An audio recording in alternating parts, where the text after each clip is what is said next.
Welcome to the Fantasy Fanatics Podcast. I'm your host once again, James, and I'm joined once again by Nate. What's up, man? So, Today we have a big show. We're going to talk about the conference championship weekend in the NFL, what happened with the games there. We're also going to dive into some fantasy quarterback awards for this season, as well as your usual NBA and NHL pickups for the week, and also some just injury analysis for all the different leagues. Starting with the NFL recap, let's just dive right into the conference championship. The first game of the weekend, Sunday afternoon, it was the Tampa Bay Buccaneers at the Green Bay Packers, and this was a big game featuring two veteran quarterbacks, two solid teams overall, and the Tampa Bay Buccaneers ended up taking this game by a score of 31-26. This game featured a lot of interceptions. It featured a lot of touchdowns. It was just a really exciting game to watch. Diving into the stats, um, we'll start with the Buccaneers. Tom Brady threw for 280 yards, 3 touchdowns, and 3 interceptions. Leonard Fournette rushed 12 times for 55 yards and a touchdown on the ground. And Chris Godwin caught 5 passes for 110 yards through the air. Mike Evans, 3 catches for 51 yards and a touchdown. Scotty Miller, 2 catches for 36 yards and a touchdown, as well as Cameron Brate adding 3 catches for 19 yards and a score as well.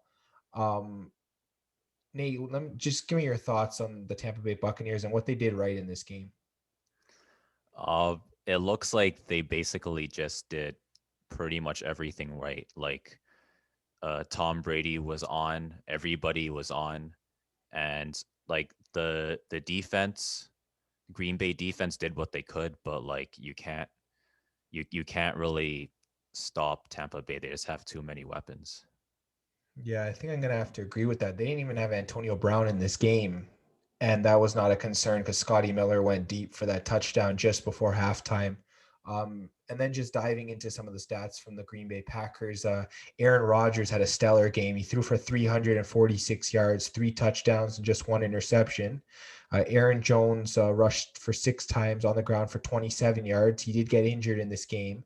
So Jamal Williams came in and rushed 7 times for only 23 yards. And then through the air, Marquez Valdez-Scantling, 4 catches for 115 yards and a touchdown. Devontae Adams, 9 catches, 67 yards and a touchdown. And Alan Lazard adding 62 yards on 3 receptions. And Bob Tunyon, 4 catches, 22 yards and a touchdown. And I just want to get your thoughts on what Green Bay could have done better in this game to, come away with the victory. Uh, it's pretty hard to say. Um, it feels like they kind of did everything they could.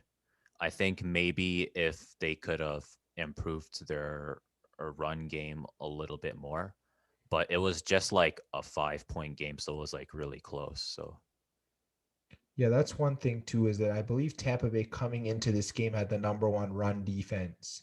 So I think it's understandable the way they performed on the ground against Tampa Bay. But I think also, yeah, just some of the calls made. I know it looked like a decent call, just taking a field goal instead of going for it on fourth down, to try and get the touchdown, but then it ended up backfiring in the end because they couldn't get the ball back. So that's yeah. another thing as well. Like maybe the coaching could have been a bit different. I know Aaron Rodgers was under pressure a lot through this game.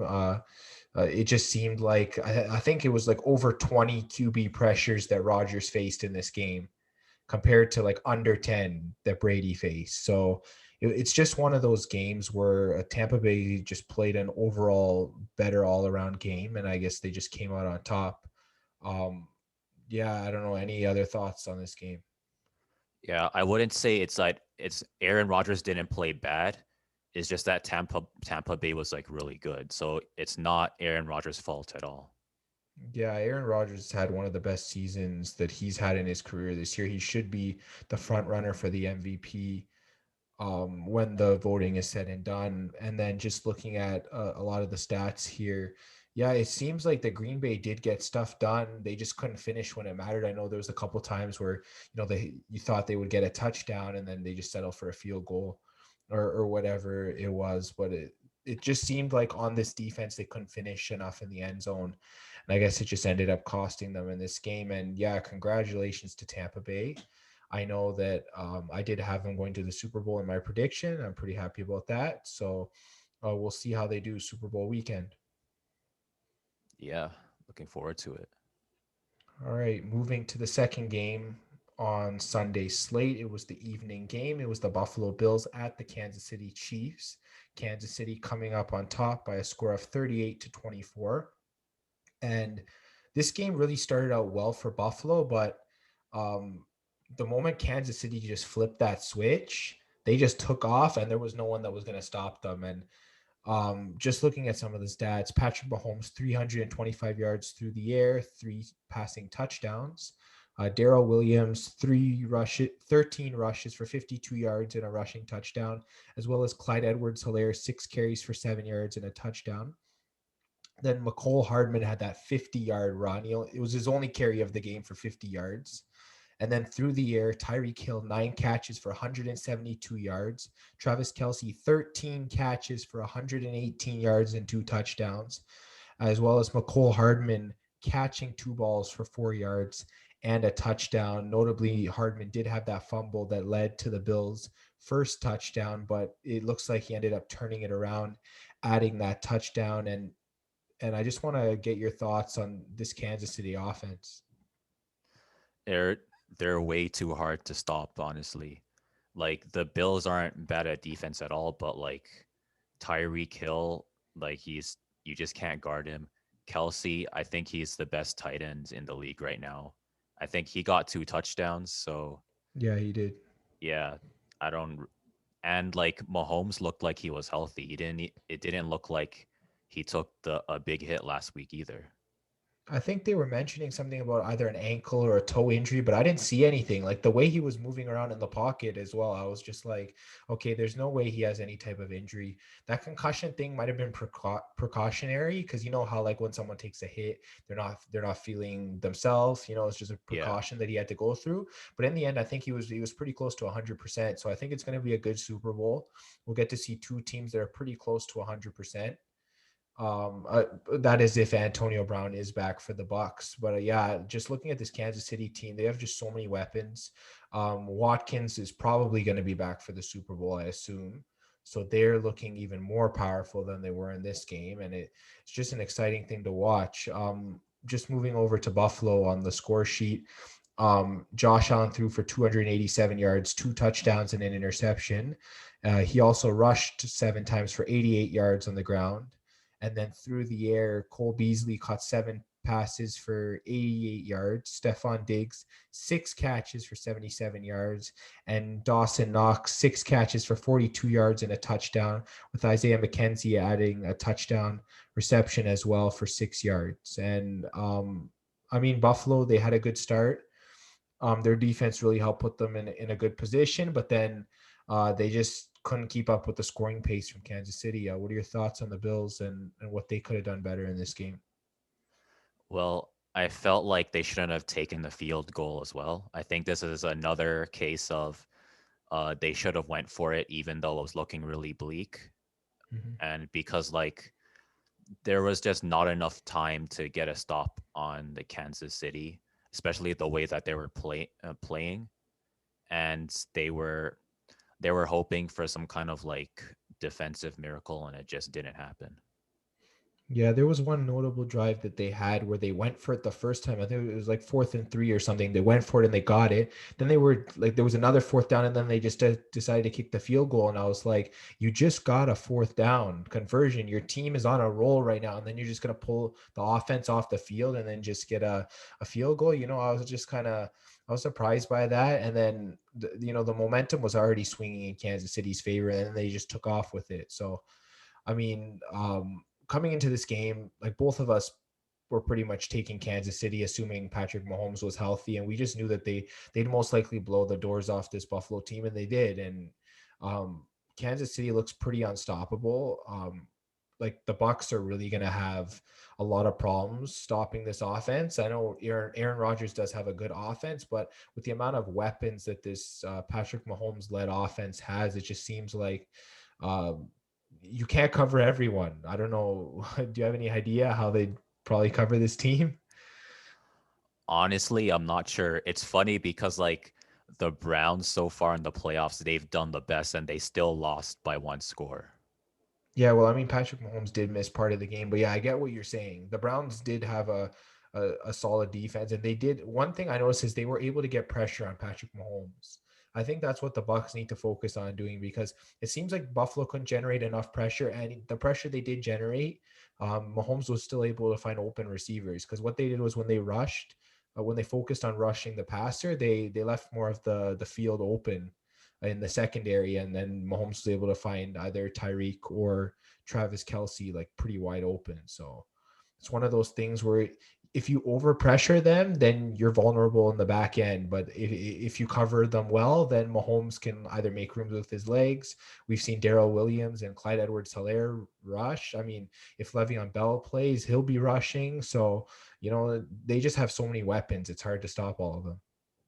I think the difference is like for the Browns defense, they have like Miles Garrett, and he's just like all every team is like scared of him that they try to put all their guys just to stop one man, I don't and think he he's puts guardable one on one. That's one thing I noticed about him. It's tough to guard him one on one. So you kind of yeah have to allocate more blockers towards him. Yeah, I get what you're saying. Sometimes a tight end will have to come in and help out in terms of the blocking. So let's yeah see. I know they have a lot of talented pass rushers on Tampa Bay. Shaq Barrett, JPP, Ndamukong Suh, like the list goes on, and they have guys. So we'll see what they can do. They really put a lot of pressure on Aaron Rodgers this week. I know David Bakatari, the guard for Rodgers, he was missing. So that was one thing that really hurt the Green Bay Packers. And if Fisher is going to be missing, I believe he's the guard for the Kansas City Chiefs. If that injury is really serious, I think it was an Achilles injury he got. That could really hurt their pass protection, and Tampa Bay might find a way to get some pressure on Patrick Mahomes. yeah. I think if they can get one of their pass rushers to draw to people trying to block them, that's gonna create a lot of opportunities for putting some pressure on him. Yeah, what I did notice is JPP was a really dominant force for the Bucks this week. I believe he had like 2 or 3 sacks on Aaron Rodgers this week. Like he had a really good game. And if he can get that kind of pressure on Patrick Mahomes, he just seems to be able to quickly swallow up the quarterback. So it's just one of those things.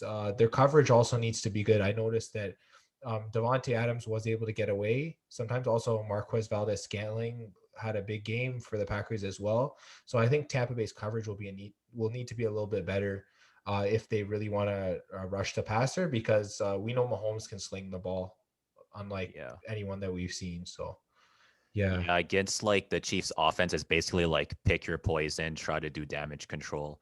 Cause like you can't stop these guys one on one. So it's like, Here's the thing, okay, though, is that I think Buffalo should have tried to stop the deep plays because they were trying to take away the middle of the field, but Mahomes just burned them on the deep plays. Like you see, McCole Hardman went for like a 50-yard run. How did that happen, right? Tyreek went for like a 70-yard gain or something. Like it was crazy. Like honestly, to beat the Chiefs, you got to limit them to like under 20-yard passes, and then try and break those up. So if you don't give them that deep top half of the field and you just limit them to like 20 yards or less and try and keep all the receivers in there, there's a chance that you might be able to contain them. And Buffalo didn't do a good job of that. yeah, uh, like I said, it's like you have to pick your poison against the Chiefs. Like, I'd do you rather give want to up the get short burned slow or yardage. fast? Yeah. I'd rather give up the short yardage. I mean, imagine getting beat on 70, like 50 to 70 yards at a time. Like that's the worst way to get beat. Your defense looks like porous. It looks like it's full of holes that way. I mean, if you're allowing like 10 or 20 yards every time, that's the thing, is you might be able to get a stop here or there. But if they're connecting on deep balls, you can't do anything about that. Yeah. I think that like that way, at least you could like force them to take more field goals and then that'll keep Mahomes off the field more. Yeah, that's another thing too, is if there's one time they can't convert, then they're stuck taking the field goal. But those big gains, it puts them in the red zone, right away. Yeah. So yeah, that's one of those things. And just looking at both the eliminated teams now, um, just maybe a player or two that might leave in the off season as part of these offenses. I'll start with Green Bay. I know everyone's been talking about Aaron Rodgers, some of his comments that he's made, but we'll get to that. I'll start with Aaron Jones. I believe he's a free agent this summer. And with the emergence of AJ Dillon and also Jamal Williams playing well in a passing down kind of role for the Packers as running back, I think it makes Aaron Jones expendable for them. They can save a lot of cap by getting rid of him and just keeping both Dillon and Williams, as both of them have shown to be competent running backs. I just want your opinion on that and what you think about Aaron Jones. I know he had that key fumble and then he ended up getting hurt. He had a good fantasy season. What are your thoughts on him? I think that um it's kind of hard to say. I think that if they let go of Aaron Jones, it would kind of make sense. Depends on the cap space as well. I don't know how big his contract is looking, and uh, the Packers have enough weapons on offense that they could probably manage without him.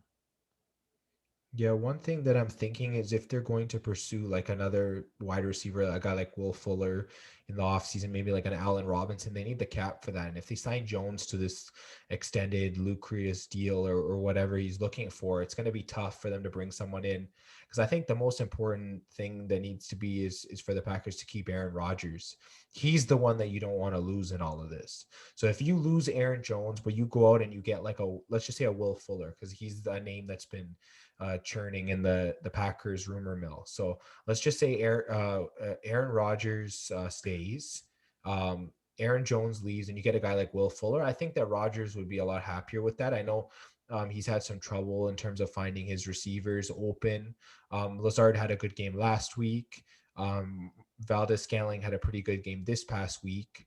And then he has Devontae Adams, but I think he just needs that more number two wide receiver. I feel like that Lazard is sort of like that slot guy, and then Valdez Scaling's more of that like three wide receiver, four wide receiver set kind of guy, where you just put him out there if you want like a deep shot. Like those two aren't really reliable for like every down, like the way Devontae Adams is. So if you bring in a guy like Will Fuller to be that sort of that number two wide receiver, I think that would be better for this Packers team, and I think that Aaron Rodgers might reconsider any thoughts of him, leaving this team. I don't know. What are your thoughts on this Packers offense in total? Wondering what you think about trying to get I guess more pass protectors. I know you said one of them was out, but I was thinking um, if should they still look to kind of upgrade their alignment.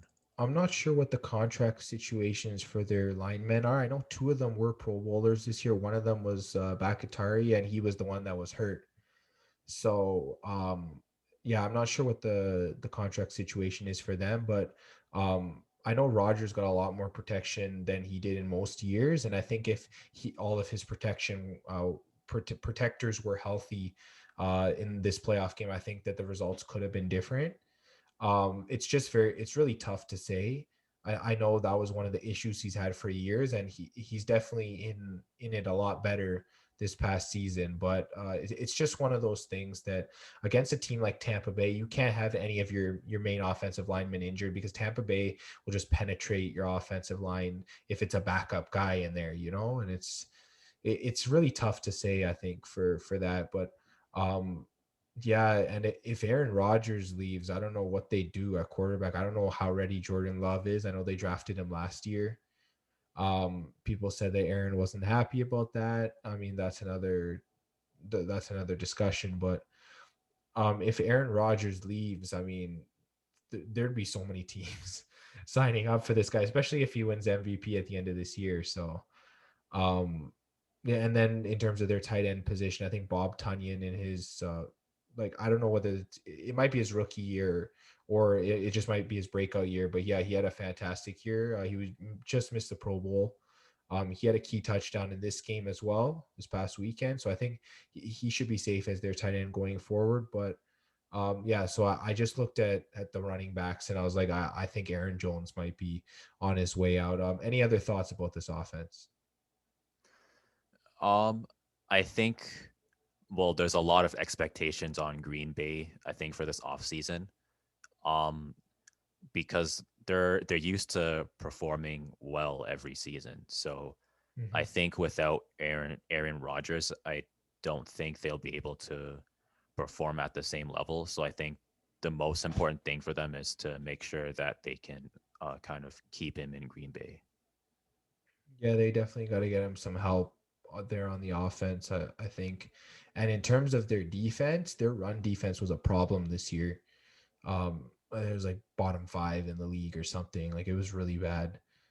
They really need to do something about that. Their pass defense was pretty good overall. Even in this past game, I know it was tough.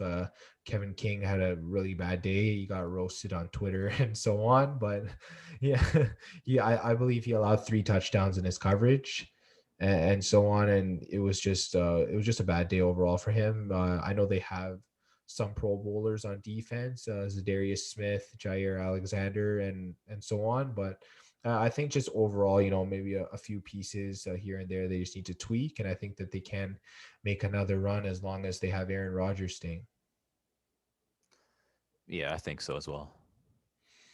All right, moving on to the Buffalo Bills, and I looked at their offense, and they seem to be a team that's more on the rise.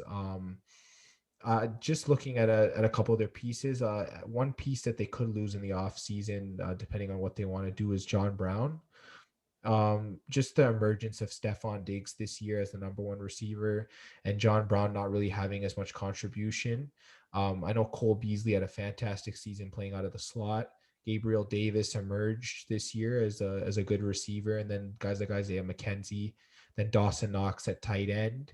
Then you got the 2 running backs, both Zach Moss, and I believe that they will keep Devin Singletary after this season. I know that was kind of in doubt when they drafted Moss, but Singletary looked a lot better near the end of the season. So I think they'll roll with those 2 running backs.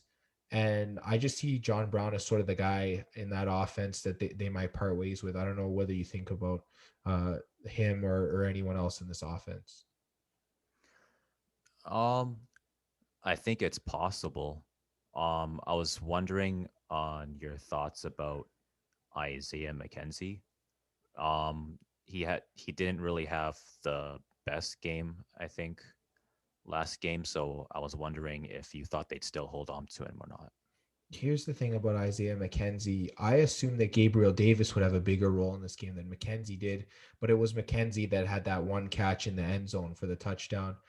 I'm not sure why he was out there on that play. I assumed it would have been John Brown, but they ended up having McKenzie out there. So if they're giving him snaps over John Brown, then I think that he might actually have a decent role for this team.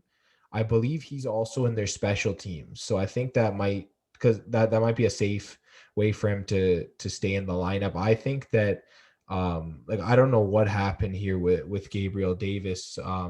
He had 3 targets, but he didn't get any catches. So I guess it was just an off day for him. But I think Isaiah McKenzie, as long as he remains in the special teams, I think his roster spot should be safe for this team. Yeah. I was also wondering, what do you think about, I guess, do you think Josh Allen needs better pass protectors as well? Because I know he was getting sacked for a lot and he was getting pressured a lot last game. Okay, so here's one thing about Josh Allen that I've noticed over the season. He's had good pass protection, but when he does get, like, let's just say a safety blitz, like I know Tyrann Mathieu really came for him this past game. He tends to not roll out and throw the ball away. He tends to run backwards and try and make a play with his legs, and that's really hurting him. It's not the pass protection. Of course, some pass rushers are going to get through once in a while, but you have to know what to do with the ball when that happens. And like it happened in the Baltimore game, it happened in the Indianapolis game, it happened like in the Kansas City game. It's just happening too often. He's got to know what to do with the ball when he's under pressure. And I don't believe he was pressured enough in the first two games, which is why the Bills came out on top. But in the Kansas City game, when the pressure came, the line did a pretty good job of holding him. But when one or two guys got through, Allen didn't know what to do. And as an efficient quarterback in the league, you need to learn how to roll out and throw the ball away. All the good quarterbacks know how to do that. Aaron Rodgers does it all the time. Patrick Mahomes does it all the time. Guys like Wilson, Brady, others, they know you roll out, you throw the ball away if there's no one open. You don't keep running away further and further back. And it's just one of those things about Josh Allen that he's got to improve on. I've noticed that like because he's mobile, he likes to kind of use his mobility, but I feel like it's kind of I don't know, I don't want to say like it holds back like the running backs, but it's like your running backs can do the running. You don't have to run yourself the whole time. Yeah, they really need to work on their run game as a whole because if the offense puts a QB spy on Josh Allen, he's gonna have a tough time running the ball, especially a good QB spy like a middle linebacker, someone like Darius Leonard or Frank Warner, some of the best guys in the league. They'll be able to shut him down and keep him from running.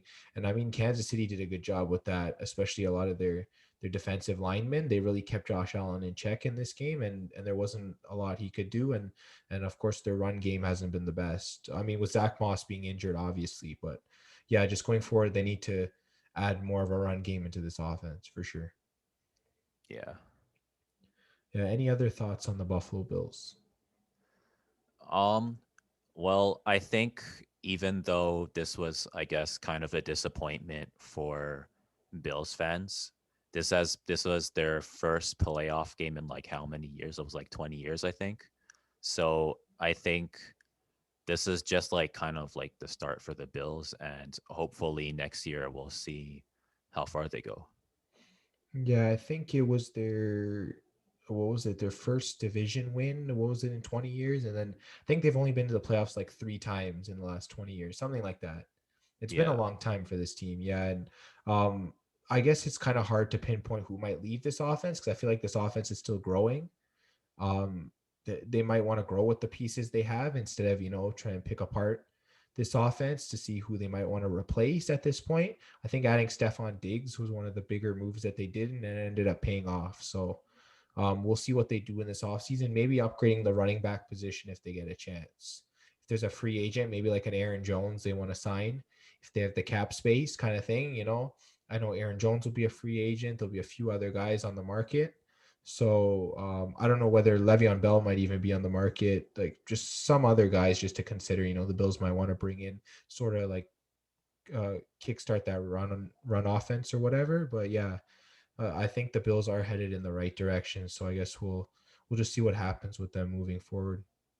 Yeah, they're a pretty young team, so I think just coaching, if anything, like I guess kind of show Josh Allen how to roll out and throw the ball away better, pretty much, and so let the running backs do most of the running for him.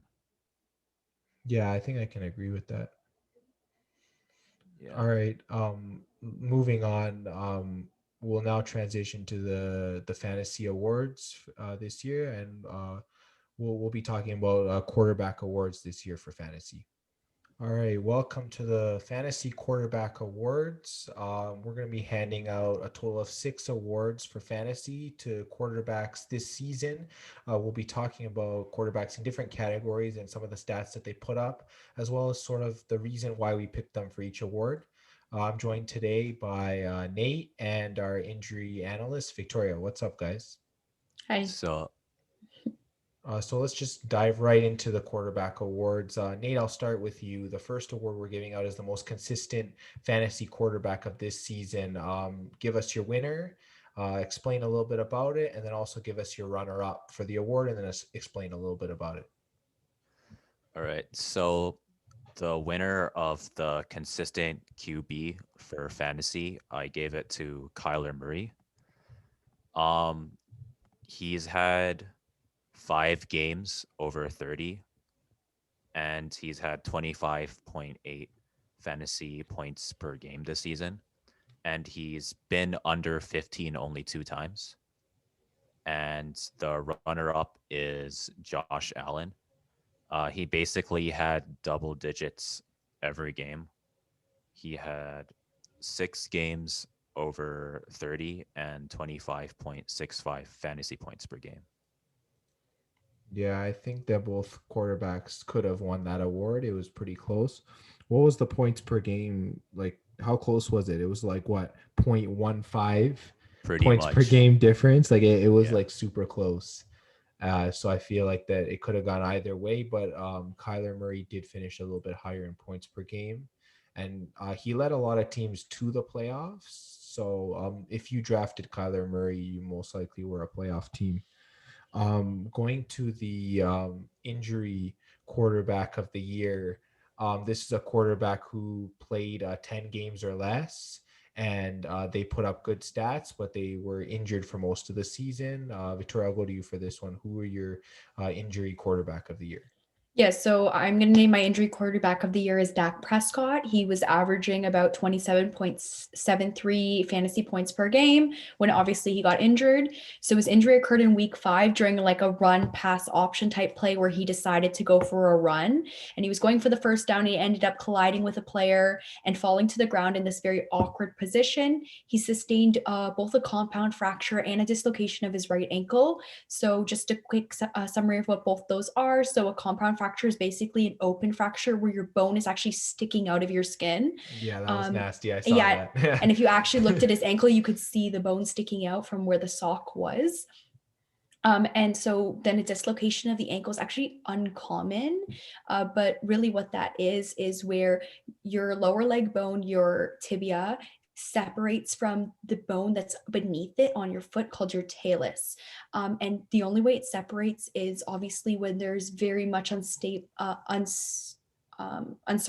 and instability was the word I was looking for, between the ligaments of that surround that joint.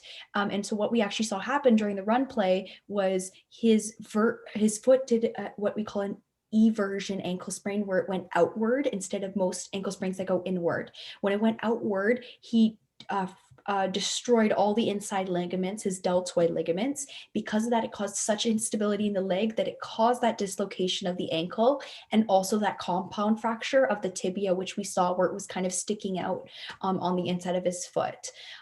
So obviously from this, he needed surgery, and he got the surgery in October, I'm pretty sure. No, hold on. When did this happen? Week 5. I think it was October. Yeah, so he got the surgery in October. Sure, yeah. Obviously, this was a season-ending injury very early on, which is why we count him as the injury QB of the year, where he was averaging those 27 fantasy points per games. This was okay. So going into the Cowboys, this was very devastating for the Cowboys, and obviously Andy Dalton got that starting QB's position for the rest of the season. His injury resulted in the Cowboys missing the playoffs, which we saw, and having a losing record in his absence. However, Dak Prescott does look to be the future for the Cowboys, and his talents are seen by the team. And currently he's in that 1-year contract, but the team is looking to sign him long-term. So obviously he's a very good quarterback, and why he's the devastating quarterback of the year. Moving on to my runner-up. My runner-up is Joe Burrow. So he was averaging about 17.87 fantasy points per game when he got injured.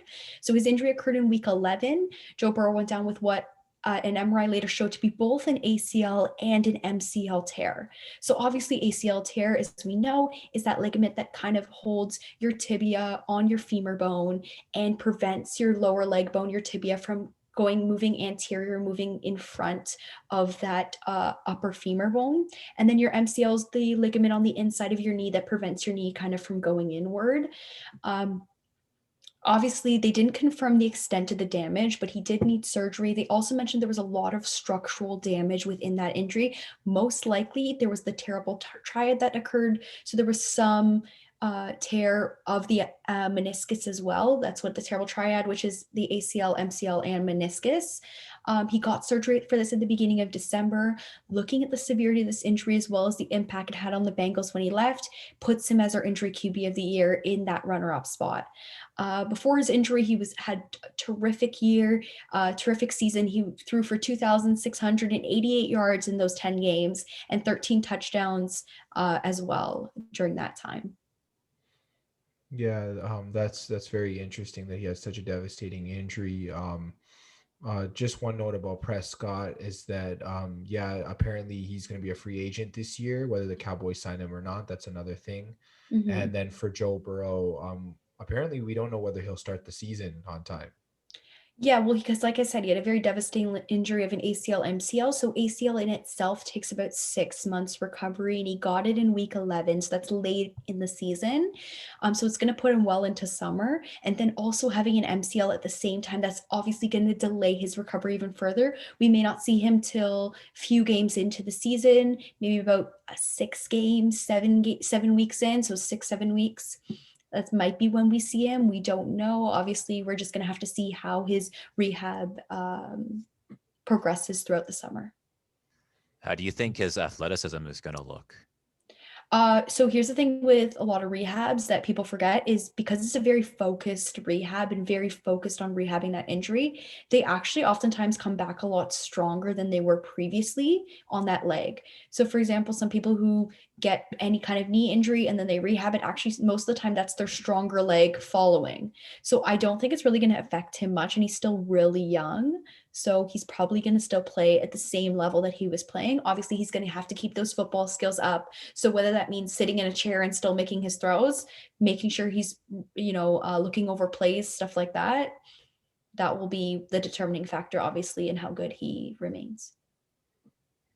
All right, that's interesting to hear. Mhm. Moving on to the next award, I'm going to be handing out the waiver wire quarterback of the year. This award is given to a quarterback that was drafted under 50% and was pursued on the waiver wire throughout the season and performed the best. So the winner of this award, I'm going to give it to Justin Herbert of the LA Chargers. He was under 5% owned after the draft. He was expected to be the backup quarterback for the Chargers until the Tyrod Taylor injury, which we'll get into in a later uh, award. Sorry, and Justin Herbert. When he was picked up, I believe it was in week 2. From week 2 until week 16, he just balled out. He had one game of almost 40 points. He only had one game of under 15 points. So he was very consistent as well as a fantasy quarterback. And then just looking at his stats, he had a 22.13 fantasy points per game. So he did very well. He got a lot of teams into the playoffs. I won a fantasy championship with him as my quarterback. He was fantastic this year. I guess like people were sleeping on him, but as weeks went on, he became 80 and 90% owned, and he's my waiver wire quarterback of the year. For the runner-up, I'm gonna have Teddy Bridgewater. He was about 40% owned, 30 to 40% owned, I believe, going into the season. And then for guys picked up on the waivers, he was actually started most of the season after that. He had a very solid season. He had about 17.61 points per game. I know he dealt with injuries here and there, but he was a very solid ad. He put up good efforts against a lot of solid teams as well. And then when Carolina was down, he was consistently throwing the ball. So that's another reason why I picked him as my runner-up for this award. Just two guys that it was sort of a consensus that these two guys were the main guys that were picked up throughout this year at the quarterback position for fantasy. And then Nate, I'm going to move to you for the playoff quarterback of the year. This award's given to the quarterback who played the best from the fantasy playoff weeks, which is weeks 14 to 16. Give us your winner and your runner-up. So the winner for playoff quarterback is Josh Allen. Um, for weeks 14 to 16, he had 29.76 fantasy points per game. And the runner-up is Lamar Jackson with 28.82 fantasy points per game. Uh, I guess just a fun fact because they both like to run a lot. Um, Josh Allen had 8 rushing touchdowns by the end of the playoffs, I think, and Lamar had 7 rushing touchdowns and 1,000 yards by the end of the playoffs. Yeah, they had fantastic seasons, and I guess that's one thing that makes a good fantasy quarterback in 2020, 2021. Just being able to use your legs gives you a solid floor for fantasy. When the passing game's not on, when you're not throwing touchdowns, if you have a solid rushing floor, that makes for an excellent quarterback, and both of these quarterbacks have that. And I believe they had 3 wins to close out the season, if I'm not mistaken. Yeah, I think so. Yeah, because I know the Ravens went on that winning streak to end the year, and I think the Bills did as well. So yeah, they were fantastic to end the year. You could have given it to either one of them. I think Josh Allen just had the higher average. Um, and then yeah, I'm gonna move to you, Victoria, for the next award, the rookie quarterback of the year. Give us who you have. Yeah, so the winner for the rookie quarterback of the year is Justin Herbert, someone that James talked about earlier. He averaged about 22.13 fantasy points per game. So just to start off, he got the starting quarterback position because Tyrod Taylor had an injury.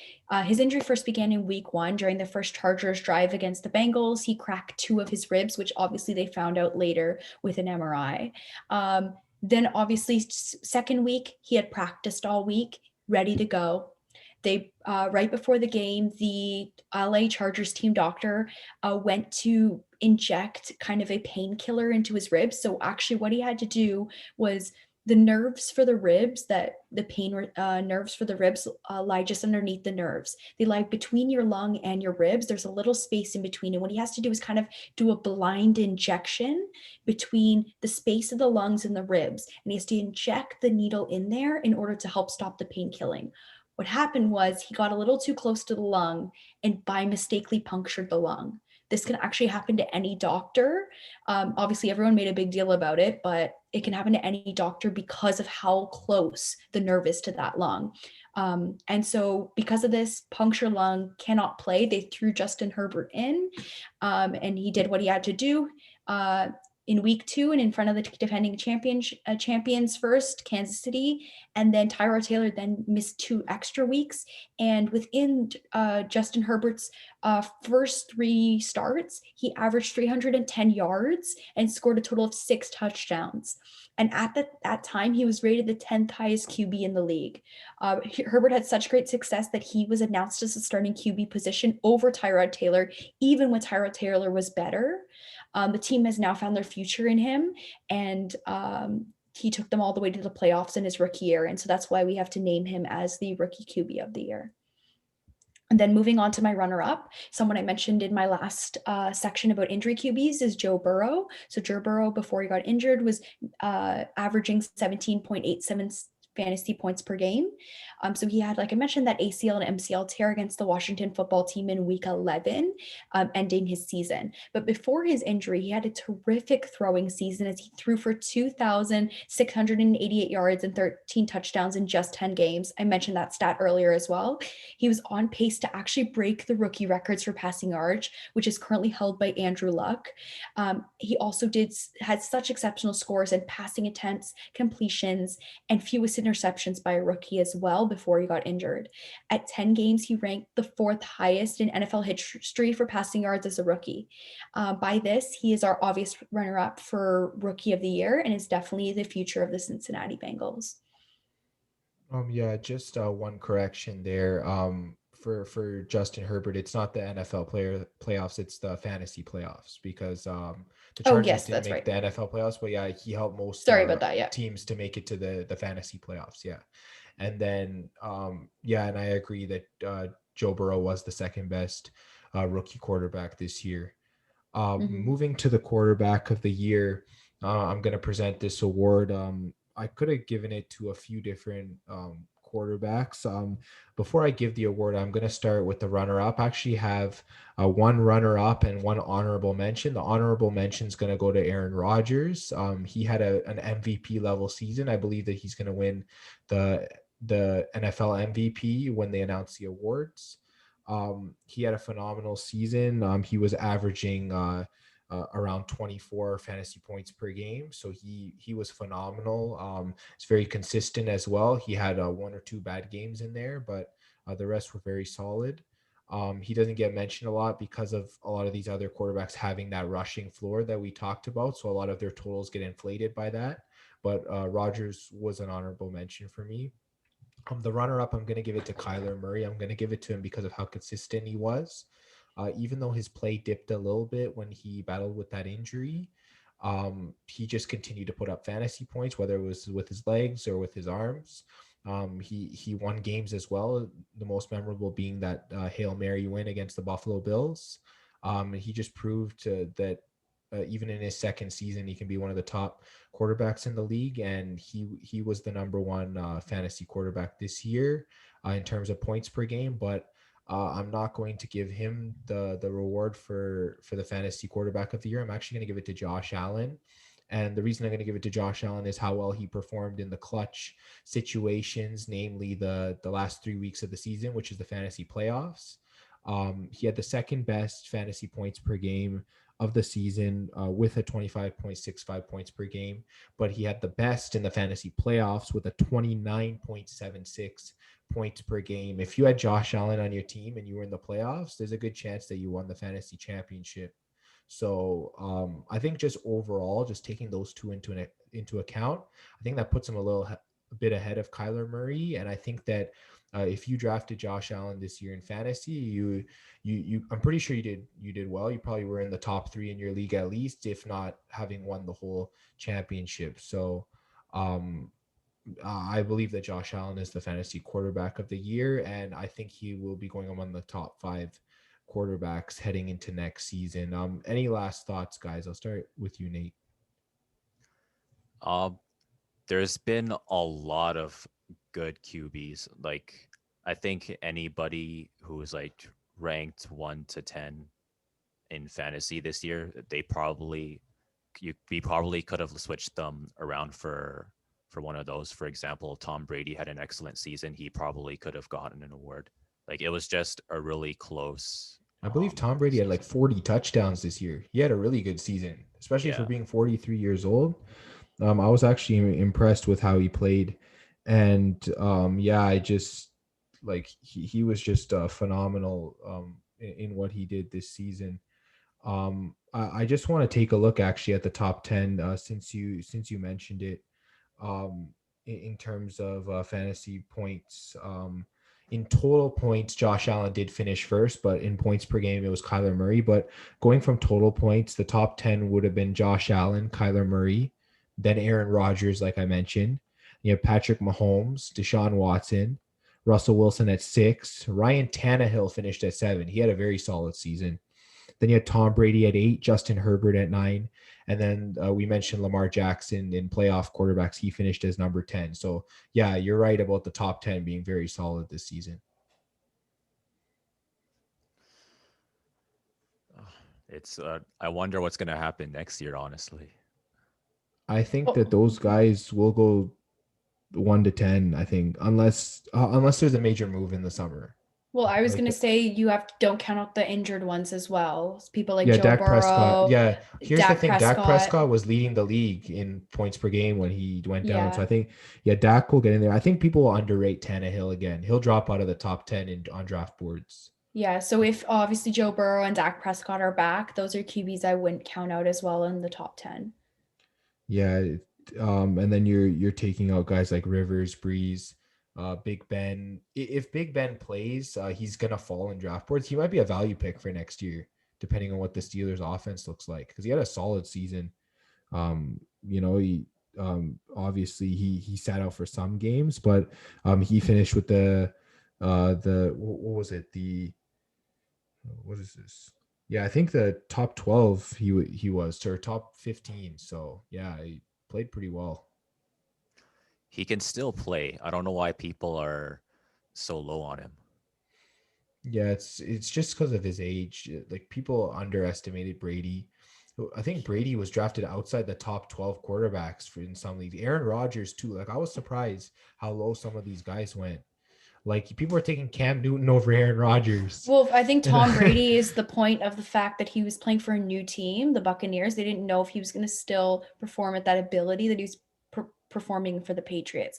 Like, for example, nobody would have thought that he's going to be going to the Super Bowl in a couple weeks. So stuff like that. Yeah, and then I think it depends also. Guys like Matt Ryan might be on a new team. Matthew Stafford might be on a new team. Mm-hmm. Like you just have guys. Cam Newton might be on a new team.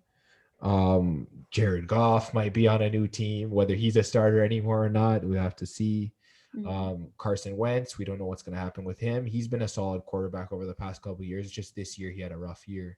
Mm-hmm. But yeah, the quarterback landscape, like you said, Nate, is looking good going forward. Victoria, any last thoughts? No. All right, so that's the end of our quarterback awards. Hopefully, you enjoyed the awards that we handed out. Hopefully, it was insightful into what quarterbacks you should be looking into next season for fantasy as well. And now we'll move into the NBA portion of the Fantasy Fanatics podcast. All right, welcome to the basketball portion of the Fantasy Fanatics podcast. I'm your host once again, James, and I'm joined by Nate again. What's up, man? So Let's just jump into some pickups this week for fantasy in the NBA. Just give me a few players that you're looking at picking up, and also players you're recommending to others to look at picking up, whether it's shallow or deep league. sure. So most of my picks, I think this week are deep. I've got like a couple of shallow ones though. So I'll start off with Xavier Tillman. He's a deep pick, 6% rostered. The Grizzlies, they're just coming out of, they had a lot of postponed games, so that's part of the reason why people haven't been picking him up, I think. But Mhm. he has the potential to put up some decent stats for you. Right now, he's averaging 8.6 points, 3.9 rebounds, and 1.6 assists. So I think that as long as the Grizzlies schedule holds up, Xavier will add some value, especially if you need a power forward. And my next pick is Royce O'Neal. Um, he's only 19% rostered. I think we'll see probably by the end of the week, but I think that he's a deep pick for sure, but like he could actually be in some shallow leagues as well, depending on his performance. Um, he's a starter, so he gets like over like 30 minutes most games, and his field goal is over 50% almost every game. His free throws are pretty decent, but he doesn't go to the line all the time. So that's like not really one of the stats that you're gonna be going to him for. For threes, he gets like 1 to 3 threes a game, so that's pretty decent for small forward, power forward. Oh yeah, and he has small forward and power forward eligibility. So if you're down a small forward or a power forward, you could probably put him in, and he can do both for you. Um, his he was coming off a really good game. He was on fire. His last game, he had 20.6 rebounds, and the schedule for his team is pretty good. Um, I think right now he's averaging 7.9 points, 6.5 rebounds, and 2.2 assists. So I feel like he has the potential to probably do even better. So I think if you see him on the waiver, he's worth giving a look. And next, I'll go with Monte Morris. So he's another he's he's a deep pick, but I think some shallow leagues you could probably take a look at him as well. He's mostly like kind of a pick that if you have a lot of scorers on your team, but you need other categories, he can help you out with that.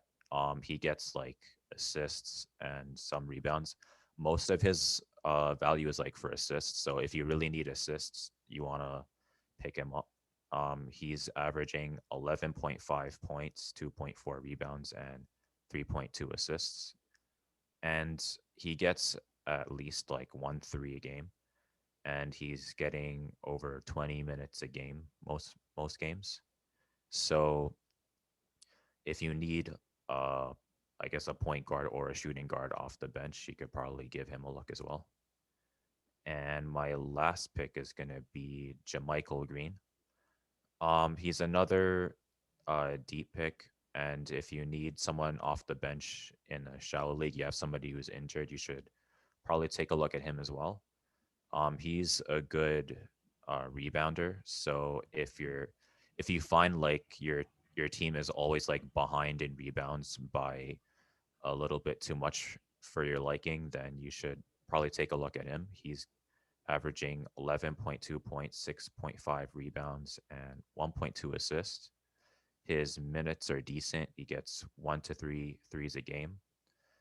Uh, the only thing is his field goal percentage is kind of streaky, but if you have a lot of consistent scorers that have high field goal, they should be able to offset that. So yeah, if you need rebounds and you're not too worried about field goal percentage, you could take a look at him.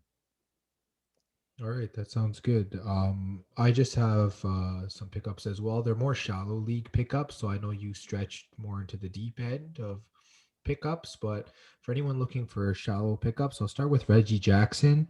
And I believe he's only owned in 16% of leagues. And the reason I'm saying he's a shallow pickup is because of the whole COVID situation that's happening with the Clippers, Kawhi Leonard and Paul George being out. Reggie Jackson, the first two games that he got over 20 minutes, he was averaging about 16 points per game. He averaged about 4 rebounds and 4 assists as well as in his most recent game, he had 2 steals and 1 block. So he's covering the full stat line, almost perfect from the free throw line. He's shooting a 50% field goal, so he's not going to hurt you there. And just overall, he's probably either going to be in the starting lineup or he's going to be on the high end in terms of minutes. He played 39 minutes in his last game. So it's a fantastic ad, only 16% owned in Yahoo right now. So for someone that can cover 9 category leagues, he's definitely someone to pick up. My second pickup is going to be Wayne Ellington from the Detroit Pistons. He can play both shooting guard and small forward, so that's a bonus. He's been added over 20% in the last week, 40% owned in Yahoo leagues, so he's definitely someone that people are jumping on. He's been averaging almost 20 points a game, about 3 rebounds per game, and 3 assists per game. He's been fantastic. He gets about a steal per game as well, and his percentages are well over 50% in terms of field goal, and then around I'd say 80-85% in terms of the free throw line. So he won't hurt you too much over there. And I guess just his consistency as of recently, he's been getting pretty much 30 minutes a game. For the Pistons, obviously, because they've had injuries to guys like Killian Hayes and Derrick Rose. So I guess Ellington's definitely someone to add. He might be added in your league already, being at 40%, but if he's there, he's definitely someone that you should be taking a look at. And then one more pickup, I'll go with Ivica Zubac from the Clippers, and he's also been added over 10% in the last week. 35% about in Yahoo leagues. And the reason he's been added is once again, the Clippers are dealing with their COVID situation and he's been getting prime minutes for them. And he's been playing well too. He's been averaging a double double in his last 3 games. He's been adding a couple of assists, couple blocks here and there. And his percentages, his field goal is over 70%, and from the free throw line he's almost perfect. So he's definitely someone looking that you should look at when adding on your waiver wire. He's also ranked 82 in his season rank, so he has played well over the course of the season.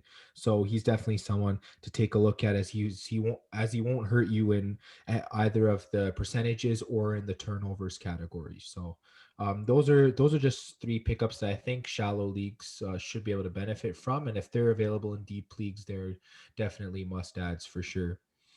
And then just moving to the game slate this week, As some of you might know, I am a Spurs fan. So my game that I'm looking at this week is the Friday game between the Spurs and the Nuggets. The Spurs, as of this recording, are sixth in the Western Conference. The Nuggets are fourth, and they can actually tie the Nuggets with a win here. So it's a big game for the Spurs and for Spurs fans, as well as Nuggets fans that are looking to hold off some of the teams below them, as they have been playing very well as of late.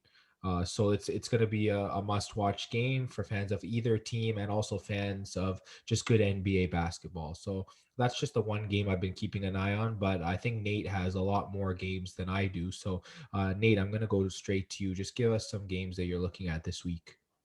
Sure. So I'll talk about I guess Lakers versus Celtics. So the Lakers, they just came off a loss against the 76ers. It was a really close battle. So the Lakers were first in the West, but now they're second. And the Celtics are currently third in the East. So I think it's going to be an interesting high level matchup between two top tier teams. These are two teams that could potentially be in the NBA Finals. So this could be kind of a preview of what's going to happen. So I think it'll be interesting.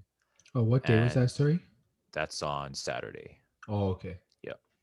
And on Monday we have Blazers versus the Bucks. The Bucks are rank 2 and the Blazers are rank 5.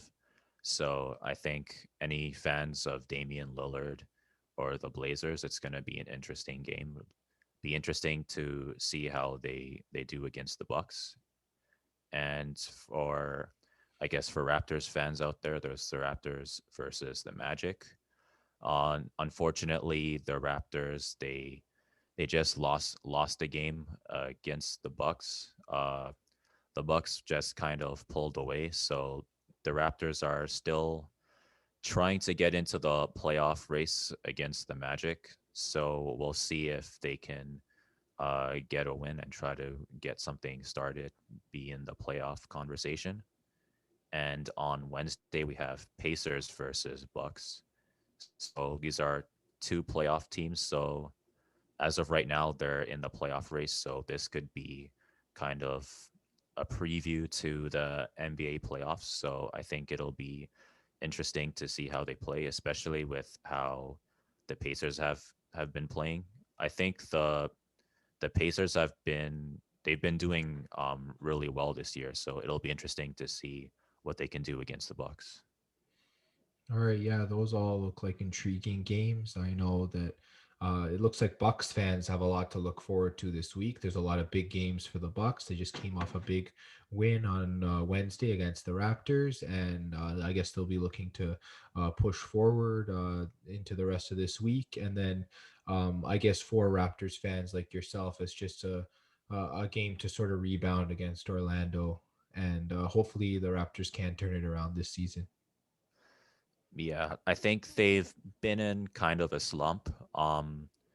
It's kind of like their defense is there, but like their shooting hasn't been. They've been getting into like droughts where they make the right plays and they take the right shots, but for some reason the shots just haven't been getting in. So hopefully their shots will be going in against the Magic. Yeah, for sure. And then also, I think the Lakers have caught a break with this Clippers COVID outbreak. I know they're both pretty close in the standings. So I think Lakers just need to keep following the course, getting wins when they can, and just continue to try and stay ahead of the Clippers. Because I know that it might be a rough road for the Clippers for the next couple weeks. Yeah, I think the Clippers have it pretty tough this week with all their injured players. Yeah, it might not just be this week. I think that they're going to be out for the next couple weeks, I heard. So, yeah, both Kawhi and Paul George. So it is going to be tough for Clippers fans, just to see this team. But hopefully they can pull out some wins. I know that they have a deep team. I've seen their roster. It's a Yeah, fantastic roster. So yeah, yeah, it's one of those things that it tests how deep your team is. And we mentioned a lot of Clippers pickups like I did as well, like Reggie Jackson and Zubac and all of these other guys, like that they do have a deep team. They can perform, and we'll just see how the Clippers do this week. Yeah, I think it's games like this where you want your kind of you want to test your bench and see how they do, because like when it gets to the playoffs, Oh yeah. um especially like when your guys are banged up, you're going to be looking to your bench to kind of to be there when you can't be there, right? So Yeah, looking at the last two NBA champions, both the LA Lakers and the Toronto Raptors had really good benches. And I think that's what set them apart from the teams that they played against. I know both of the teams, both Miami and Golden State, were dealing with injuries that year. But if you are dealing with injuries, if you don't have a solid bench, I think that's what separated the two champions from the two teams that didn't come out on top. yeah, I feel like that's one of the big weaknesses of trying to get really big name free agents. Like the Warriors, they had the best. I think that was like the best starting five for like a really long time, and they just ended up going down. And then They their sacrificed their bench. yeah, their bench was just not nearly as good as the Raptors bench, so they just couldn't keep up. Yeah, I can definitely agree with that. And I guess looking forward to the next couple of weeks, we'll see where a lot of these teams are sort of shaping out to be. As we know, the Lakers are playing really well, and that Western Conference is always tough. And then as well as the East, with how well the 76ers and the Bucks and many of the other teams there are playing, we'll definitely have to see how it shakes out. Yeah, especially hopefully the Raptors can get a win. Hey man, I mean we live in Toronto, man, so I'm definitely pulling for you guys as well. And hopefully the Spurs can keep moving up, but we're having a great season as well. Didn't expect it to be going as good as it has been, so hopefully we can keep up the pace. Yeah, I guess the Spurs have the best coaching in the league still. I mean, man, what can we say? He's the goat of the coaches, right? Greg's the man. So, yeah, I'm surprised he's coaching as long as he's been, but I mean, we're only gonna have him for so long, so might as well enjoy him while we have him. Yeah, he's kind of like the Belichick of the I NBA. mean, I'll take it. I'll take it. Yeah, it's great. And thank you once again for listening to the basketball portion of the Fantasy Fanatics podcast. Thanks, Nate, again for your time. And we'll now move to the hockey portion of the Fantasy Fanatics podcast. Welcome to the hockey segment of the Fantasy Fanatics Podcast. I'm your host, Nathan, and we're here with the hockey expert, James Kumar. Hey, what's up, man? So, so today we're gonna look at some hockey pickups for the week, and then later on we're gonna look at some previews for this week for NHL games. So let's start with forwards. So, James, what forwards do you have? So some forwards I have that you could pick up this week. Taking a look at Jesse Puliarvi, and he's an intriguing pickup just because he's been put on the number one line in the Edmonton Oilers, with Connor McDavid and Ryan Nugent Hopkins. So exposure to an elite forward like Connor McDavid is going to be crucial for him, and he's played pretty well in that role. He's had lots of opportunities to score. He's been averaging about 5 shots per game since he's been moved to that line. He's averaged a couple hits per game as well. And he's going to get a lot of points playing on that line. So he's definitely someone you can look at picking up. He's only around 20% rostered right now. So you should definitely jump on him, assuming that he does stay on the top line for the Oilers. Another forward pickup I have is Carter Verhaeghe. I mentioned him last week, him playing on the top line with the Florida Panthers.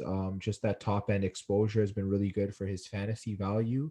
He's just continued to produce in all the games he's played. I know a couple of his games got postponed last week, but in the games that he did play, he's played 3 games, and he has um, what is it, like 5 points in 3 games. Like he's had a rocket start He's a +4 on the season.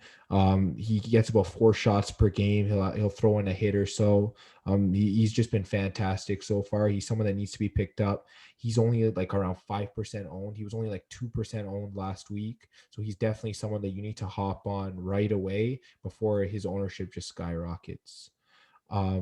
Another forward I'm going to add to this is Zach Hyman for Toronto Maple Leafs. And ever since Joe Thornton's injury, he's been put on the top line with Austin Matthews and Mitch Marner, 2 top-end forwards in the league.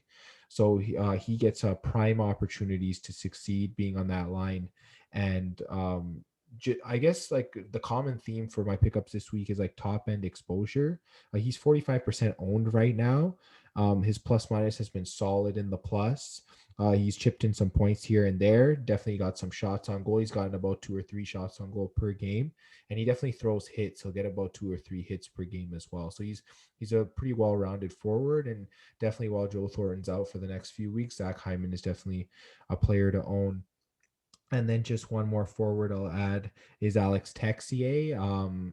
He's only 8% owned, and I'm surprised because he's been the best center for Columbus this season. We know what happened with the whole Pierre-Luc Dubois trade, him getting traded to Winnipeg for Patrick Laine and Jack Roslovic. Laine won't be able to join the team for about a week or so, and same with Dubois going the other way to Winnipeg. So Alex Texier is definitely someone that needs to be picked up for Columbus. As he's just been producing at an amazing rate. He's had at least a point pretty much in every game this season.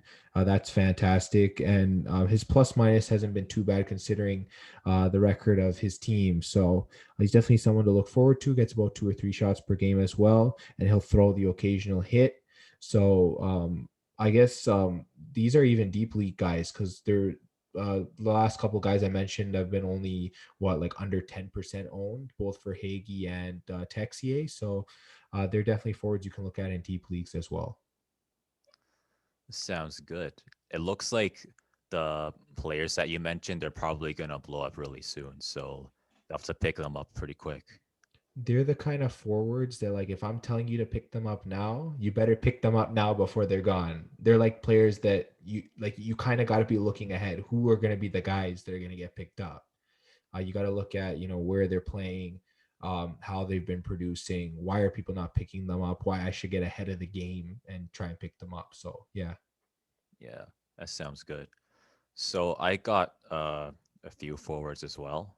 I'll start with Rupe Hintz. He is about 44% rostered, and he just went up by 22% over the last day.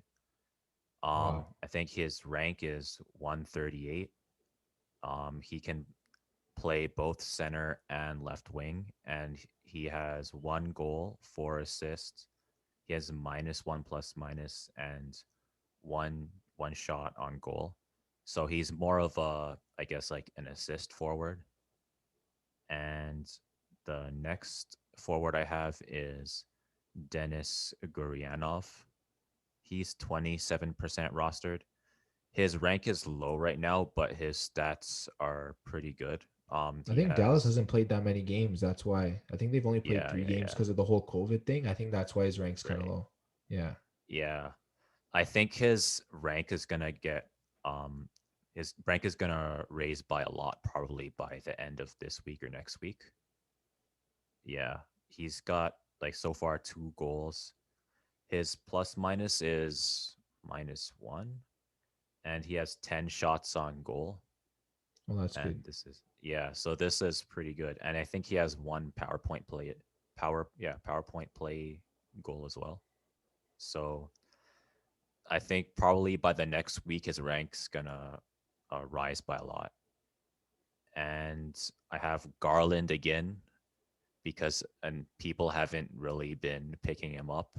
He is about 40% rostered, so there's a good chance that he's probably still on the waiver. His rank is 42, and he's rank 5 for right wingers in the West. And he has so far 2 goals, 4 assists, 3 plus minus, and 21 shots on goal. So I don't think people are gonna be sleeping on him anytime soon. So especially if you really need someone who can play on the wings, you should probably pick him up soon. He can play left wing and right wing. So there's some good versatility there. And I guess my last forward is Nick Schmaltz. Um, his rank is just outside of the top 100. He's ranked 122, and he has 3 goals, 2 assists, one plus minus, and 16 shots on goal. For some reason, he's only 16% rostered. So Yeah, that's again, strange. yeah, I think people should probably be picking him up as well. I'm pretty I sure don't he know has why. dual eligibility as well. He can play more than one position, right? Yeah, he can play center and right wing. So it's like Yeah, you have I'm versatility and surprised. good Yeah, stats. yeah, I know. So yeah, those are like my forwards. I think a theme that we're probably gonna have is we got players that for some reason people keep overlooking, and they're putting up really good stats. Yeah, I think that's the main thing for waiver wire is people just look for like the flashy names kind of thing, and they don't really dive into like who's actually playing good. Like you'll see like, oh, if someone pops up on the waiver, like I think last week Kessel was only like 40% owned, so he's the flashy name, so everyone jumped on him, but they didn't jump on a guy like Garland who was actually playing better than Kessel for Arizona. And like, like stuff like that, like Kessel's the flashy name, so everyone's going to pick him up, but Garland was actually playing better. He had more shots, more assists. He had, better plus minus, that kind of thing. So yeah. If he doesn't go over 50% owned in leagues, I don't know what to say. Yeah, I'd say he's been Arizona's best forward this season, Garland. Yeah. And especially like Nick Schmaltz, like his stats are good. Like I don't know why he's only 16% I think he's the rostered. top center right now for Arizona. Pretty sure. Yeah, so Yeah, he's should be getting ice time. There's no reason that he should be on waivers. I don't know. People should probably pick him up.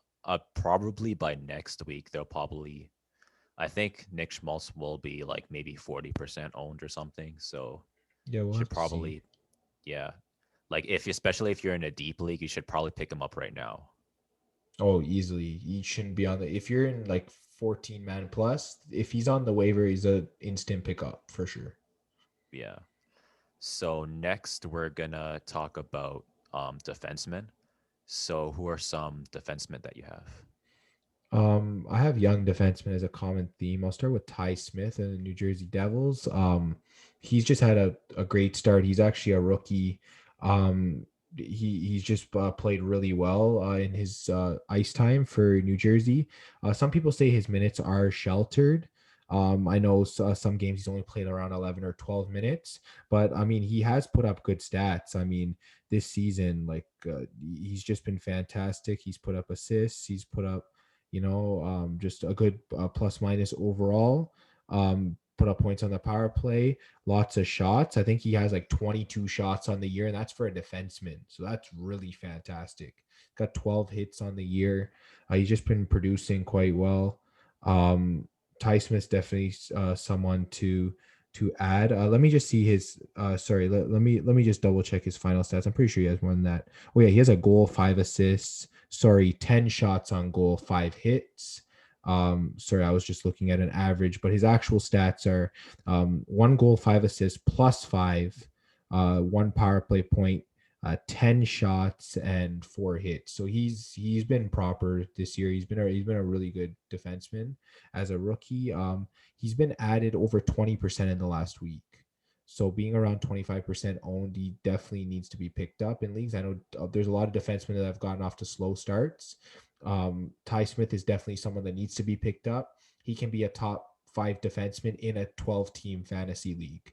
So there's probably a defenseman on one team of yours that you might have gone off to a slow start, like maybe a guy like Tony D'Angelo, or another defenseman that I could name off the top of my head. Ty Smith's definitely someone to look at. I'll also move to Bowen Byram. He's definitely a must add for keeper leagues as he's going to be a star defenseman in the Colorado Avalanche's future. And this year he hasn't started off too bad. I mean, he's gotten 7 shots on goal for the year. He's just had a good plus minus. He's gotten some assists. So definitely, he might not be an add in regular fantasy leagues, but deep leagues, he should be added for sure.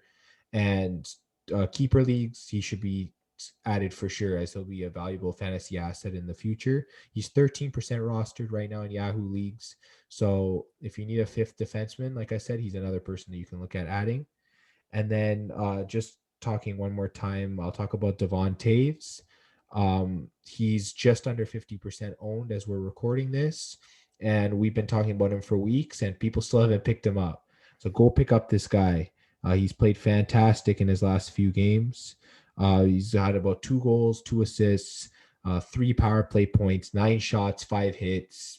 He covers categories. Like, we can just say that his plus minus has been pretty good. It's been about +1 or 2 over the last 3 games.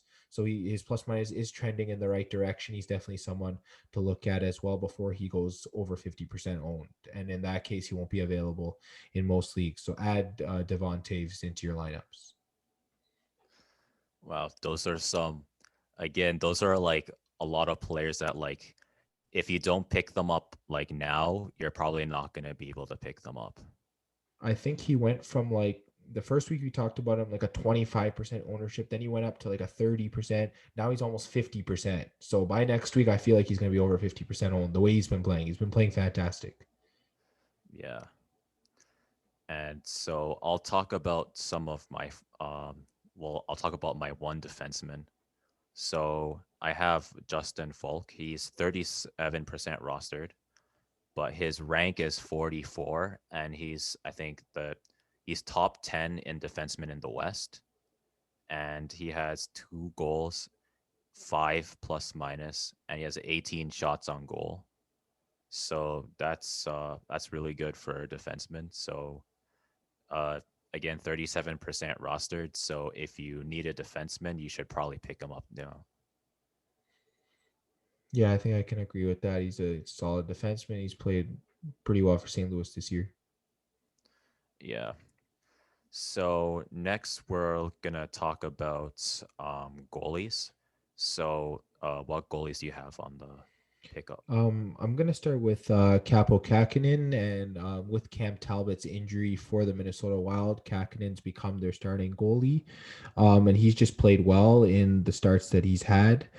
This season, he has 2 wins. He's only allowed 6 goals. He has a goals against average of 2.27 and a save percentage of 0.921, which is fantastic.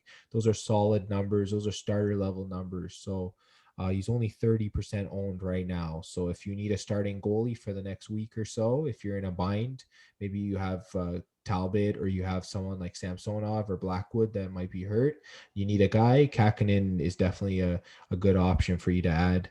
I'll also mention Martin Jones.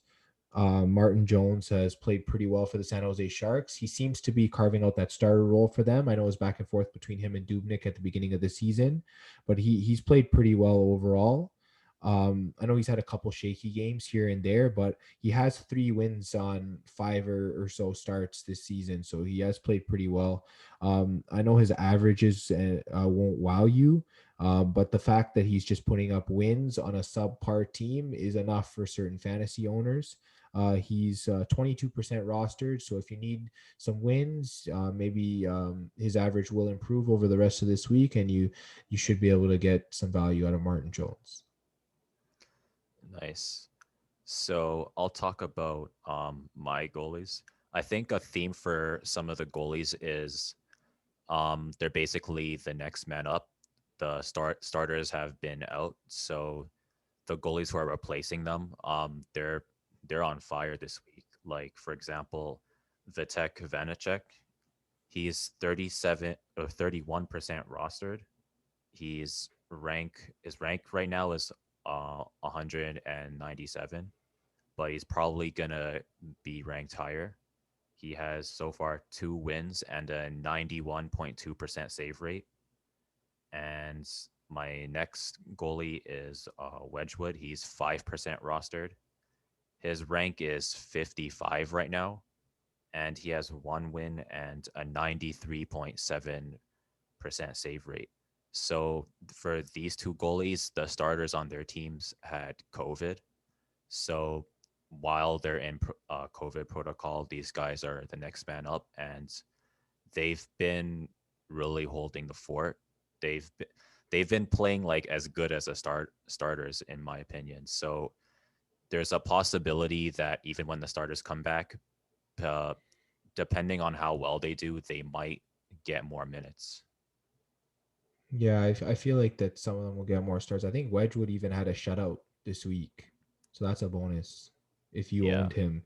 Like if you picked him up right when Blackwood went down, you would have gotten credit for that shutout. So yeah, I think what I guess just for the quantity of their starts, you should pick up the three goalies that we mentioned that had injury implications. So Kakinen, Wedgwood, and Vanacek.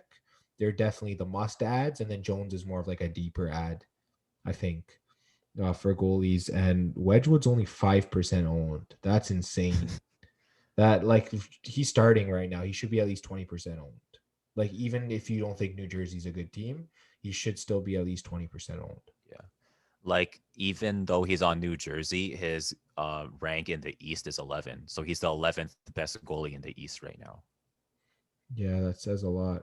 So he's definitely someone that needs to be added for sure. Yeah. I think like even if the starter for New Jersey comes back, like Wedgwood is just too good to leave on the bench. I They'll think New probably be like Jersey, taking yeah, turns. New Jersey overall is a very defensive team anyway, so goalies usually do pretty well in their scheme. Wins is the only thing that might be questionable as they don't normally win a lot of games, but they normally don't get blown out. That's one thing I noticed about New Jersey. So your goalie, like your goals against average might not suffer as much for a goalie from New Jersey. Like they usually, the goalies won't allow more than 4 goals on like a loss. Maybe if they allow a fifth, it might be like an empty netter or something. So I think most New Jersey goalies are safe. Yeah. That sounds good, especially if you're in a deep league. You should pick this guy up right now.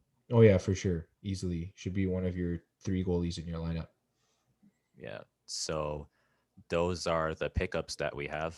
Um, by the time this comes out, you're probably going to want to pick all of these guys up if you can. And especially if you got guys on IR, these guys will do more than just hold the fort, in my opinion. Yeah, it's been a crazy year with not just injuries but also COVID-19 as well. So yeah, you got to add up. You see these guys on the waiver, you got injuries, add up. Yep, exactly. All right, so now we're gonna look at some previews for some games. So, James, what are some games that you're looking forward to? I'll just go through one game from each division this coming week that I'm looking forward to. So I'll start. I believe on Sunday it's going to be Carolina against Dallas. Carolina should have their COVID protocol under control by Sunday, so they'll be playing Dallas. I feel like that's an intriguing game with how well Dallas has started off their season, and then just with how good of a team Carolina has. Assuming Carolina has their full team back, this should be an exciting game, and it should have a strong implications for the Central Division. And then looking at the North Division, Monday we have Vancouver against Montreal. We saw how intense the 3 games that they played last week were, and they're going to be playing again on Monday. So that's definitely a must see game for this division. And just to see, I know Vancouver came off a big win against Ottawa. They're playing Ottawa again before this game, so we'll just see where Vancouver is and if they can find a way to best Montreal this time around. And then looking at the East Division, we have Boston against Washington on Monday. That's going to be a great game, even with all the players Washington has out for COVID-19. I feel like that they'll still put up a good fight against Boston as they've played really well. Boston's also getting into stride, getting a lot of their injured players back. So I think it'll be an exciting matchup to watch. And then Looking out west at the West Division, on Wednesday, we have the Vegas Golden Knights against the San Jose Sharks. Everyone remembers this rivalry from the playoffs. So when these two teams meet, it's electric. These two teams don't like each other. Um, all of their matchups are usually close, even if Vegas is generally a better team than San Jose. When they face each other, it almost looks like the two teams are even, and they're always ready to go for each matchup. And also, I mean, Vegas's coach is the former coach of the San Jose Sharks, so that's another reason to be excited about this game. So I think it's definitely the must-watch game of the week for the Western Conference, or the West Division. Sorry.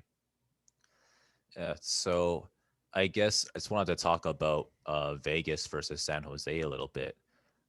Since the coach of the Vegas Golden Knights was formerly a San Jose coach, what are you anticipating in terms of how they're gonna, I guess, manipulate the schemes? Because it seems like he knows their system.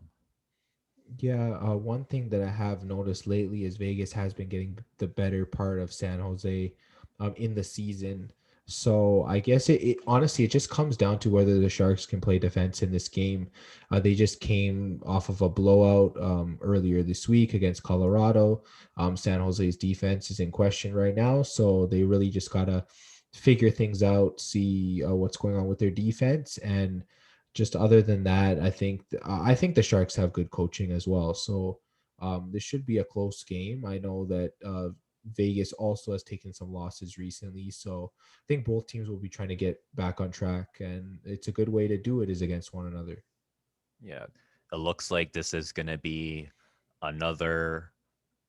I guess I don't want to say playoff preview, but it'll be like watching the playoffs almost. Yeah, playoff preview. I'm not sure with how San Jose is going to play the rest of the season, but yeah, playoff level feel definitely. You'll definitely see that these two teams clearly don't like each other. They have a rivalry, so it's always a fun game to watch. Yeah. And I guess I want to talk about Dallas versus the Hurricanes as well. Dallas, I think they're off a 3-game win streak right now. They just came off of COVID, but they've been playing like they never got sick. So, do you think they'll be able to keep their streak? Honestly, I think it comes down to how many of the Hurricanes players are healthy because they're just coming off a COVID thing as of these past couple weeks. So most of their games have been canceled. I think they had some games against Florida, against Nashville that got canceled. I believe I think they were supposed to play Tampa Bay. I can't remember which other game got postponed for them, but yeah, it's just one of those things going down with the Hurricanes. And if they can return to form, I think it'll be an exciting game. Or else I think Dallas will just keep getting that win streak going. Sounds good. And I guess for Bruins versus Capitals, these are like two top tier teams. So this is another like again, I don't want to say like playoff preview, but like a playoff feel type of game, I guess. Yeah, I get what you're saying. Like these two teams are always like high up in the standings. Like I believe they're the top two teams in their division right now as we speak. So Washington, like they've just been playing amazing even with all these players out for COVID. Boston's had David Pasternak out for the start of this season and also losing all the players in the off season. They've still played really well. So I think it's just going to come down to, which team goes in more prepared, but I think it's going to be an intense battle all the way through. Yeah. And I guess how do you feel about Montreal versus Vancouver? And how do you think that's gonna, I guess, shape the division going forward? Montreal's looking one of the higher tier teams in this division, and Vancouver's looking to turn around their misfortunes to start the year. These two teams don't like each other after some of the events that have happened in the first 3 games, especially with that Tyler Myers hit.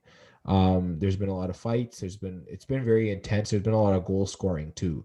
So I think the goal scoring might come down a little bit from the start of the season. It's one of those things to keep an eye on, but it'll definitely be just as intense for sure. Yeah. I think these are like, it's like a preview of what the playoffs are going to feel like. Not necessarily that all these teams are going to be in the playoffs, but it's going to feel like it's the playoffs. I feel like that with the way they set up this season, where you play a team like 2 or 3 times in a row, that already establishes sort of a playoff feel, because it's almost like you're playing them in a series. So I feel like this whole season we'll be talking about that, like how these matchups feel intense, how they feel like the playoffs. I think that contributes to it. Like playing a team so many times over and over just feels like playoffs. Yeah, I think we're gonna see a lot of the coaches and a lot of the players. They're gonna reach really deep into their bag. They're gonna pull out some, I guess, play some tricks that we haven't seen before, and like the mind games are gonna be like really deep. So if you like watching that kind of stuff, it's gonna be really intense. Yeah, I feel like Vancouver needs to come up with something, because they haven't been able to do much against Montreal. Like I know they won one game in a shootout, but Montreal walked out of there with 5 out of a possible 6 points, and that was in Vancouver. So Vancouver was the home team for 3 games straight, and they allowed Montreal to leave with 5 out of 6 possible points. So Vancouver really needs some sort of scheme or something to turn this season around, and the perfect time to do that is against Montreal. Yeah, they're gonna be really digging deep. We'll see if they can catch Montreal by surprise. Yeah, we'll see what happens. Because I mean, as a Leafs fan, I'm hoping that Montreal takes some losses here. The Leafs got to stay near the top. They've been playing well, but they're gonna need some help to get into first. So hopefully Vancouver can do their job. Then the Leafs will get right back into first place. Well, I guess it's a win-win. Vancouver is happy, the Leafs are happy. There we go. All right. So that just about covers the hockey segment of the Fantasy Fanatics podcast. And tune in next time. Yeah. Just before we leave, I want to update everyone on the standings for the hockey pool for the Fantasy Fanatics podcast. So as I take a look right now, our current leader is, drum roll, please. Our current leader is Plan the Parade, and that's me. So as of right now, I have a 5-point lead on the second place team. In the top 5 is about 3 or 4 of us from the podcast, and then the rest is filled out by the listeners of the podcast. So we'll have a link below in the description so you can take a look at the standings. I believe the standings update every 5 minutes when live games are going on, so you can always stay up to date with who's ahead in the standings. And yeah, hopefully, I mean, if it's me, you'll just interview me like usual, but hopefully we can get someone else out here. Come on, guys, you got to catch up. Yeah. Hopefully the listeners can catch up. It'd be interesting if we can interview one of them. But then, I mean, if I don't win, then people won't call me a hockey expert, right? So then there's that too. So there's a lot of pressure. Yeah, there's a lot of pressure here. Okay. So, I mean, I think I am ahead, because I know McDavid had a big game recently. Mitch Marner did as well. Leon Draisaitl's been fantastic. Austin Matthews, a lot of the players on my slate definitely have been playing well. So that's just the name of the game. You got to get the guys that get all the points, and I've done that so far. So we'll see how the rest of the season shapes up. We'll definitely update next week on the podcast. Yeah. Next, we'll tell you about the pools and some more pickups next week for sure. Yeah, for sure. All right, welcome to the Fantasy Fanatics Injury Report. I'm joined once again by Sheridan College AT student Victoria Kumar. Welcome. Hi. Let's just dive right into injuries. We'll be looking at some of the Super Bowl injuries next week when we have more updates towards the Super Bowl about who's going to play between guys like Sammy Watkins and Antonio Brown. But just going straight to the NBA, we'll start with the NBA. What about Larry Nance Jr.? Yeah, so Larry Nance Jr. sustained a right wrist sprain as confirmed by an MRI. He most likely sustained this in Sunday's game as he was out completely on Tuesday. We obviously don't know the severity of his injury as they haven't really brought out a lot on it. So we're going to need to watch him over the next few days, but I do not anticipate him playing for the rest of this week. Most likely we're going to see him into next week if it's not something super severe. And then what about George Hill? Yeah, so George Hill sustained a thumb sprain in Sunday's game and he's been out ever since. The x-rays came back negative, so nothing's broken, but he mentioned that he had trouble gripping the ball, and that was mainly his only challenge with this sprain. Because of this description, it kind of lets me know what's going on. Most likely, he has sprained his ulnar collateral ligament of his metacarpal phalangeal joint. The UCL kind of keeps the thumb stable so you can pinch and grab things. So if you have injured this ulnar collateral ligament, you will have trouble gripping the basketball. Most likely he injured this either by falling on his hand, and you know when you fall and you use your hand to brace yourself for the fall, Yeah. possibly something like that. Or let's say during a scramble his thumb got kind of pulled away from the rest of his fingers. That could be something that could have caused it as well. If very minor, he's going to be back in a couple weeks. But if it's something that's a little bit more major, we'll most likely see him at more of like, so for example, if it's a second degree sprain with lots of fiber tearing, it's going to be a much longer recovery. We may not see him for 6 weeks. So all I'd say is keep watching the reports, because the only thing he mentioned was, oh, I have a little bit of trouble gripping the ball. It seems that it's going to be like of a first degree nature. So he should be back by next week, most likely, probably later in the week though. All right. Let's take a look at D'Angelo Russell. What's going on with him? Yeah, so he suffered a right quad contusion that kept him out of Monday's game and now Wednesday as well. This occurred on Friday when he collided with another player in the middle of the court. He played through it that game, but then he had a game's rest on Saturday, and he noticed that it swelled up quite a bit during this time of rest. And so now it's going to be keeping him out. Keep watching him, because if his quad keeps him out much longer, it might be something more of a second degree nature. But if he comes back by the end of this weekend or by early next week, then obviously it's something pretty minor. So all I say is just keep watching him. All right. And then also taking a look at OG Anunoby. What's his injury? Yeah, so he was ruled out of Wednesday night's game due to a left calf strain. We do not have much on this injury, but hopefully it's only a first degree strain. If so, he'll be back by next week, so just keep checking those reports. And then what about Devin Booker?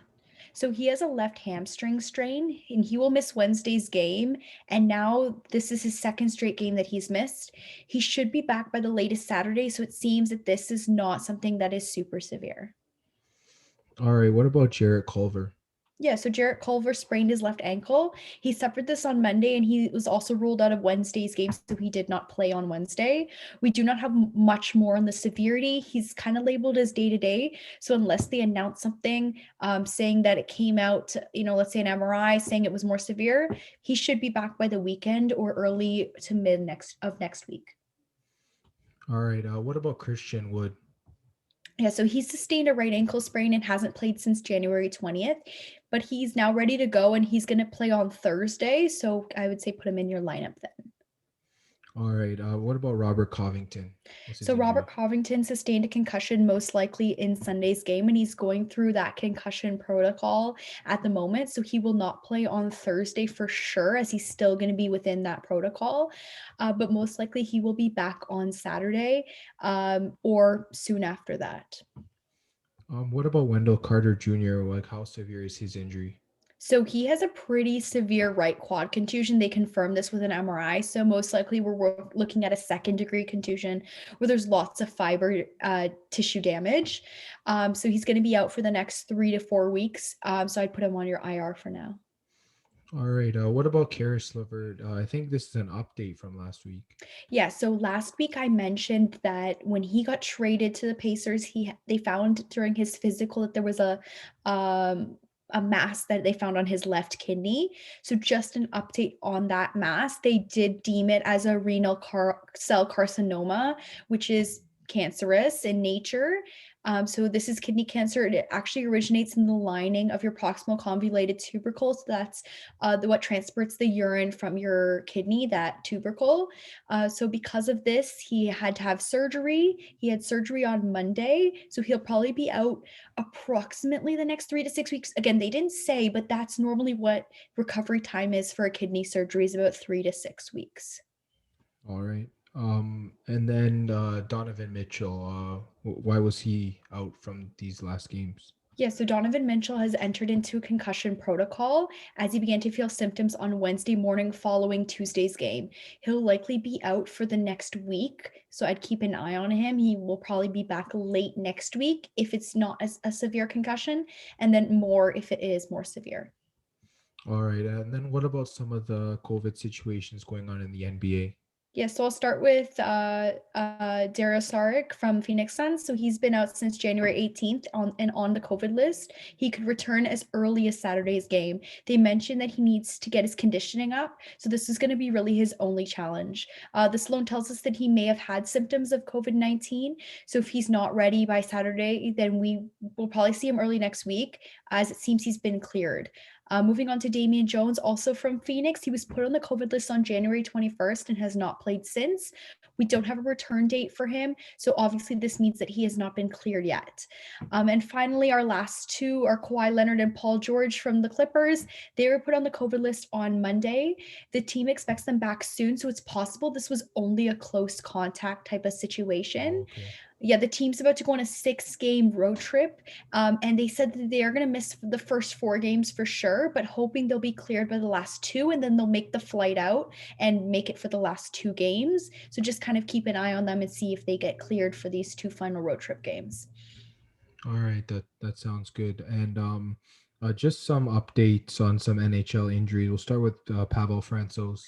Yeah, so Pavel Francouz, as I mentioned last podcast, was out with a lower body injury. He has not yet played this season as he's sustained this in practice prior to any possible games he could have played.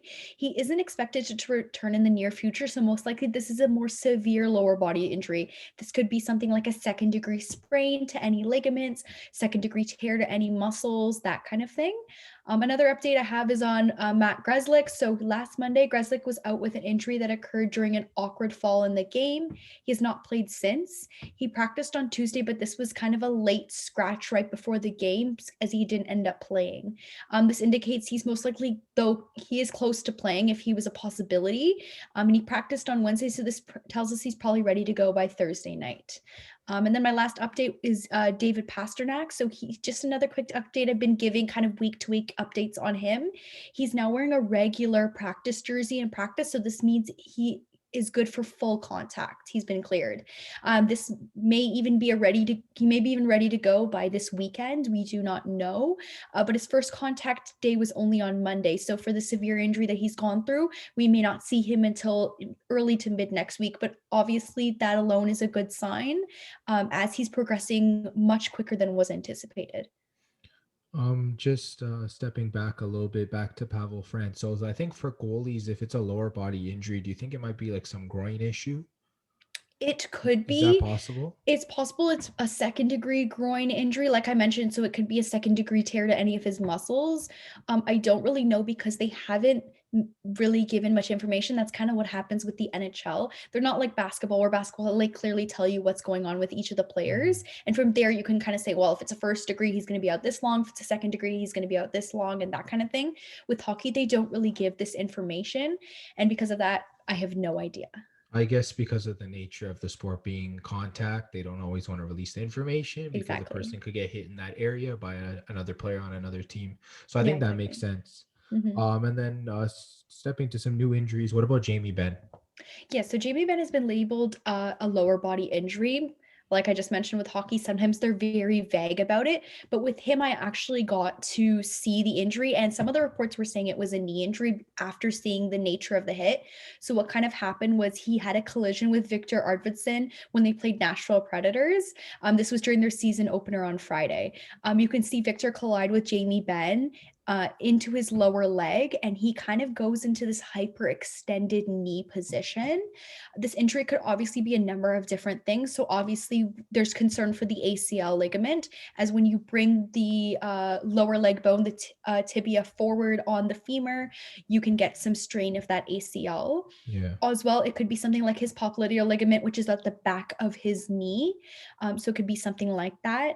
When you go into hyperextension, this ligament gets stressed.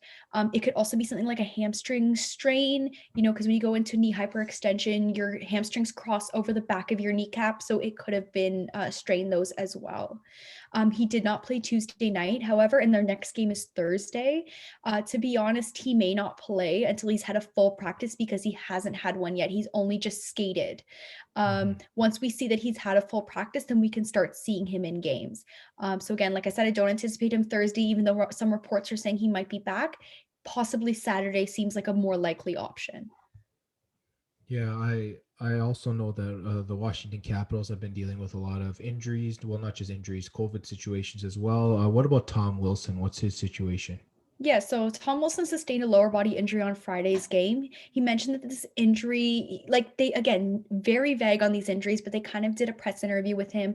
Tom Wilson himself mentioned this injury was not sustained in any kind of awkward fall or any kind of hit during the game. He also said that you can't, by watching footage, you can't point out when exactly he got this injury. He said it's something he's also never had before in his hockey career. And he said it was kind of like an unlucky thing that happened during a shift. He also said this injury is specific to hockey. Using kind of these clues, a lot of people would probably think it's something like a groin or hip flexor injury, which is commonly seen in hockey, but it kind of seems weird that as a hockey player, he's never had a groin injury or never had a hip flexor injury. So that kind of tells me it may not be one of those two. It could be something like a quad strain or a hamstring strain, because he said it's specific to hockey, and those are sometimes what you get in hockey, but they're a little bit less common. Irregardless, it sounds like some kind of strain because he got it during a non-contact moment. To be honest, he should be back by this weekend, as he says he's been practicing all week. So I don't anticipate he's going to be out much longer. All right. What about Rope Hintz? Yeah, so he's out with a lower body injury, and the team has kind of labeled him day to day. He did not play on Tuesday, and nothing else has been released on him. By this day to day timeline, we should see him back by either Thursday, which is his next game, or Saturday. Of course, we're going to have to see what's going on. Yeah, because I know Nate featured him in his hockey pickups, and Hintz did get off to a good start. So hopefully we'll see him later this week. Just going back to the Washington Capitals and Nicholas Backstrom, I know he left his last game. What happened there? Yeah, so Nicholas Backstrom on Tuesday night sustained an injury late in the first period. He got hit in the face with a dump-in puck. So he came back for part of the game, but he had like a huge bruise on his face, and he's currently labeled as day-to-day.